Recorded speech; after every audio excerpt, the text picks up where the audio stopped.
Hello students, good morning. Students, last व्याकरण class में हमने चैप्टर 5 संज्ञा के विकारक तत्व को स्टार्ट किया था, जिसमें हमने लिंग को पढ़ा था और उनके प्रकार को देखे थे। तो बच्चों, आज हम लिंग परिवर्तन को देखेंगे। तो पहला शब्द है गायक, जो कि पुल्लिंग है, जिसका स्त्रीलिंग गायिका होगा। उसी प्रकार है लेखक, जिसका स्त्रीलिंग लेखिका होगा। बच्चों, इन शब्दों में अंत में आने वाले अक शब्द को हटाकर आ लगाया गया है।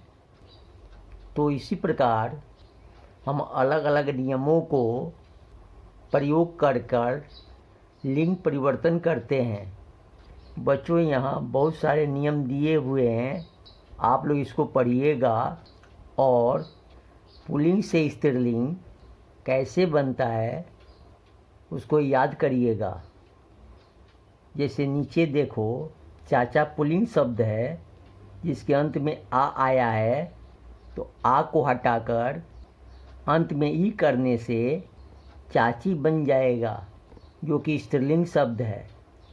उसी प्रकार नीचे देखो, चूहा पुल्लिंग शब्द है, जिसके अंत में आ आया है, तो इसे हटाकर अंत में इया जोड़ने से चूहिया बन जाएगा, जो कि स्त्रीलिंग शब्द है। अब यहाँ देखो, बलवान शब्द में, शक्तिमान शब्द में मान तथा वान को हटाकर मति तथा वती शब्द का प्रयोग करने से बलवान का बलवती बन जाएगा और शक्तिमान का शक्तिमती बन जाएगा। तो बच्चों, तो इसी प्रकार हम पुल्लिंग के अंत में कुछ अक्षरों को जोड़कर या शब्दों को जोड़कर स्त्रीलिंग बनाते हैं।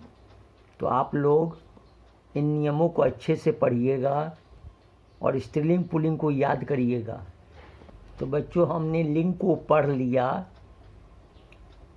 और संज्ञा का दूसरा विकारक तत्व है वचन।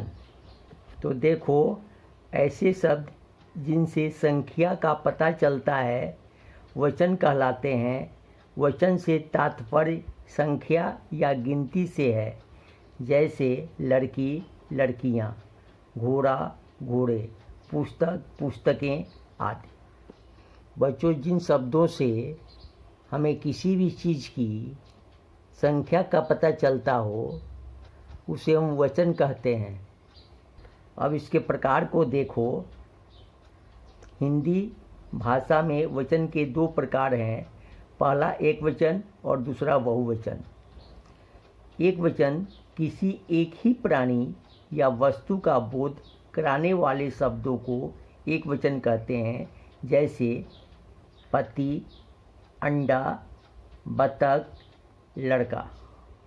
बच्चों, एक वचन में किसी एक ही वस्तु या प्राणी का बोध होता है। अब दूसरा देखो, बहुवचन, एक से अधिक प्राणी या वस्तुओं का बोध कराने वाले शब्दों को बहुवचन कहते हैं, जैसे पतियाँ, अंडे, बतखें, लड़के। बच्चों, अब यहाँ कुछ विशेष बातें देखो।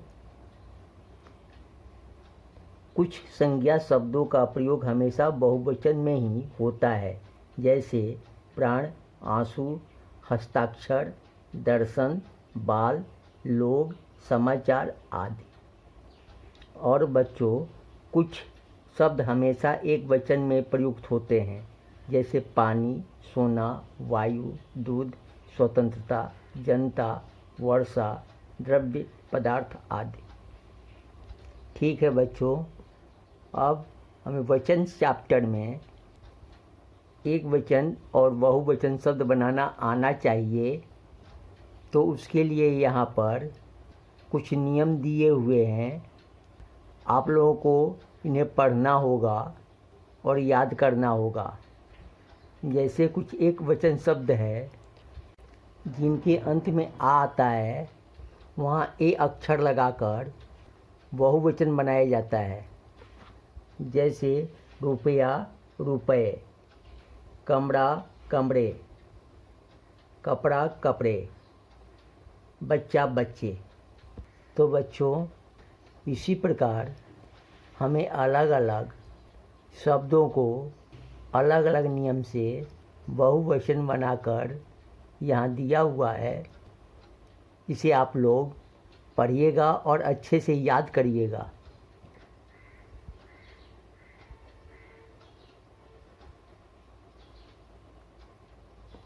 ओके स्टूडेंट्स, अब हम नेक्स्ट डे कारक को पढ़ेंगे।